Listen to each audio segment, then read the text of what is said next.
ኢትዮጵያ የነጃሺ ሀገር የቢላል አልሐበሺ የትውልድ መንደር። ይህች ሀገር እስልምናን በክብር ተቀብላ ለዘመናት ጠብቃ ያቆየችው በወርቅና በብር ሳይሆን በዑለሞቿ ላብና በገጠሩ ማህበረሰብ ቅንነት ነው። ዛሬ ድካም የማያውቁትን ታላላቅ ዑለሞቻችንና ክፈሉኝ ሳይሉ ደረሶችን ቀልበው እዚህ ያደረሱትን ያልተዘመረላቸውን የገጠር ወገኖች እናመሰግናለን። ኢትዮጵያ ውስጥ ያሉ ዑለሞች ታሪክ ተዘርዝሮ የሚያልቅ አይደለም። ከጥንቶቹ እነ ዳንይና አንይ ሌሎችም ታላላቅ ዑለሞች እስልምናን ያቆዩት በመስዋዕትነት ነው። እነዚህ አባቶች በረሃብ በጥምና በብርድ ሳይበገሩ ከአንዱ የሀገሪቱ ጫፍ ወደ ሌላው የሀገሪቱ ጫፍ በእግራቸው እየተጓዙ ቁርአንና ሐዲስን አስተምረዋል።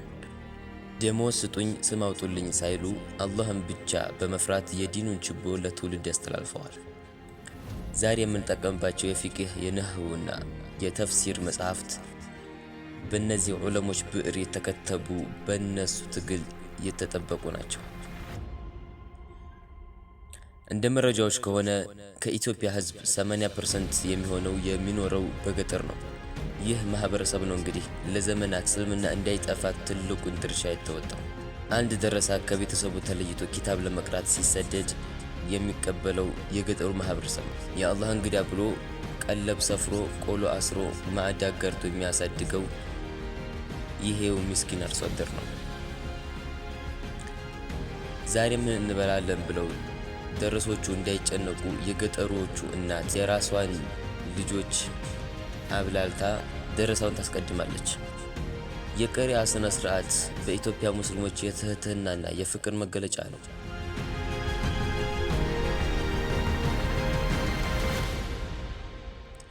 ዑለሞቻችን ማስተማር ላይ ብቻ እንዲያተኩሩ የገጠሩ ማህበረሰብ የዑለሞቹን መሬት ያርሳል፣ ምርቱን ይሰበስባል፣ ቤታቸውን ይጠርጋል፣ ቤታቸውን ይጠግናል።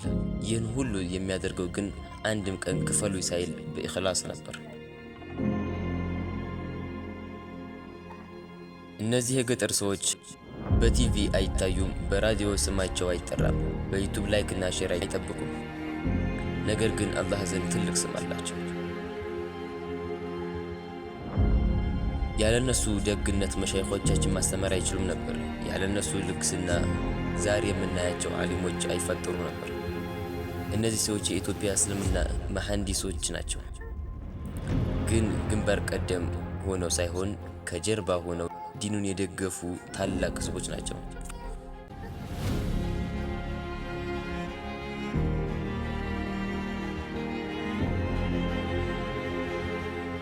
ዛሬ በከተማው መስጂድ ተገንብቶ እውቀት በየቦታው ፈስቶ የምናየው በእነዚህ የገጠር አባቶችና እናቶች ዱዓፍ ድጋፍ ነው።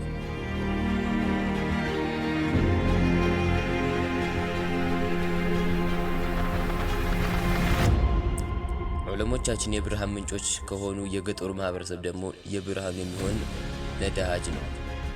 አላህ ዑለሞቻችን ይጠብቅልን። የገጠሩ ማህበረሰባችንን ደግሞ በዱንያም በአኺራም ይክፈላል።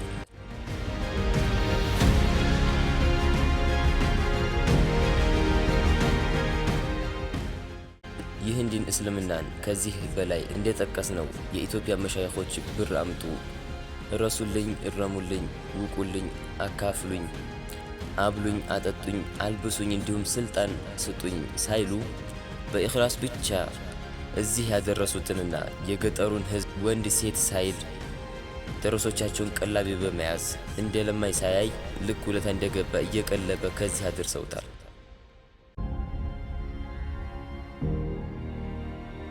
ሁላቸውንም አላህ በጀነት ጀዛቸውን እንዲከፍልልን አላህን እንለምናለን። ሙካፋዓቸውንም አላህ እንጂ ማንም አይከፍለውም።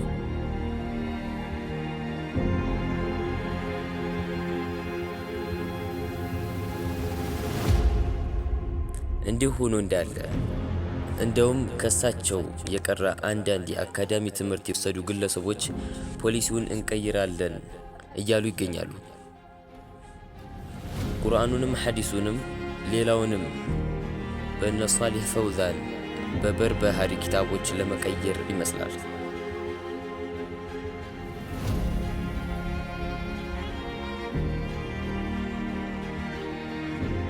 ቃለ ረሱሉላሂ ሰለላሁ ዐለይሂ ወሰለም ሰተረውነ ባዕዲ እሙረን ቱንኪሩነሃ ብለው አስቀምጠውልናል።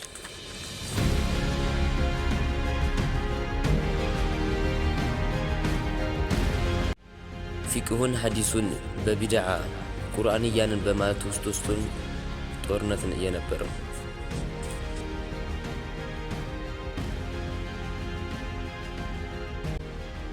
ቁርአኑን በሰው ሰራሽ በነ ፈውዛን በረቢዑል መድኸሊ ፖሊሲ ለመቀየር አስበው ነው። በአላህ ፍቃድ አይሳካላቸው። ዱንያም አኼራም ከስረው ይቀራሉ እንጂ እሱ ነው የሚጠብቀው።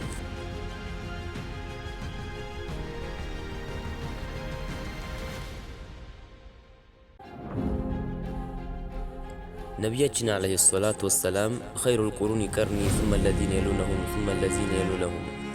በዚህ መሰረት ቅደም ተከተልን የምንጠቅስ መሆኑን ግልጽ ነው።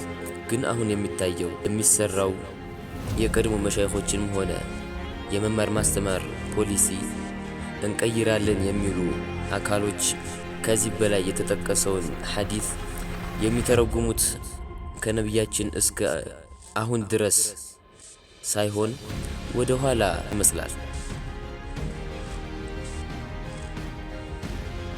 የሚተረጉሙት ኸይሩል ቁሩኒ ማለት አሁን ያለው ወቅትና ዑለማ ነው ብለው ያስባሉ። ይህ ሐዲስ የሚተረጉመው ወደ ኋላ አድርገው ነው የሚተረጉሙት፣ በተግባራቸውም እንደሚታየው ማለት ነው።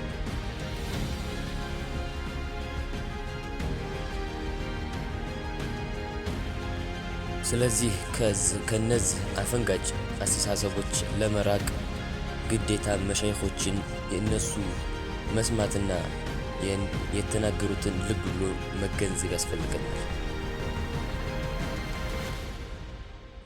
ዑለሞች የነቢያቶች ወራሾች ናቸው ስለተባልን ዑለሞች ደግሞ በትክክል እስካሁን ድረስ ይህንን ዲን አገላብጠው አሳምረው ተንከባክበው ድረስ አድርሰውልናል። እነ ሷሊህ ፈውዛን ያመጡትን አዲስ አስተሳሰብ ከእስልምና ውጭ መሆኑ ዑለሞቻችን በተለያዩ ኪታቦቻቸው ላይ ገልጸውልናል።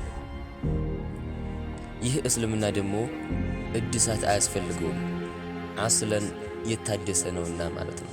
አላህ ይህን ዲነል ኢስላምን ለእኛ ሲወፍቀን አሳምሮ ዘመናት እንዳይሻገሩበት ወቅት እንዳያልፈው አድርጎ ከወቅቶች በላይ ከፍ አድርጎ እስልምና ሰጥቶናል። የሚታደስ አይደለምና ማለት ነው።